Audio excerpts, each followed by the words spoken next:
সম্প্রতি দারুণ ফর্মে আছেন এক সময়ের নিয়মিত ওপেনার ব্যাটসম্যান আনামুল হক বিজয়।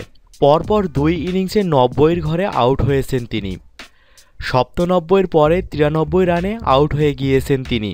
তবে তা নিয়ে মোটেই বিচলিত নন তিনি, বরঞ্চ দলের জন্যই ঢেলে দিতে চান নিজের সবটুকু। এদিকে যেসব দলেই তিনি খেলেছেন চেষ্টা করেছেন নিজের সবটুকু দেয়ার, এসব নিয়েও গর্ব করেন তিনি। আর ভালো খেলতে খেলতে আবারও মাঠ মাতাতে চান লাল সবুজের জার্সি গায়ে।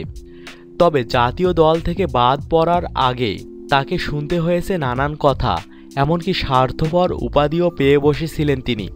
তবে এসব নিয়ে একটুও বিচলিত নন বিজয়। বাংলা ট্রিবিউশনকে মুঠোফোনে জানিয়েছেন তিনি, এটা জানতে হলে বিপিএলের কোচ, প্রিমিয়ার লিগে যে দলে খেলছি সে দলের কোচ তাদের কাছ থেকে জানতে হবে। আর যদি সেলফিশ হতাম তাহলে নিশ্চয়ই মেরে খেলতাম। আমি কখনো নিজের জন্য খেলি না। জাতীয় দলে যখন খেলেছি তখন যেমন দলের জন্য খেলেছি এখনও ঠিক তেমনই। তবে এসব চিন্তা ভাবনা তিনি ঝেড়ে ফেলে দিয়ে যেখানেই খেলেন, যে দলের জন্যই খেলেন, সবটুকু উজাড় করে দিয়ে খেলতে চান।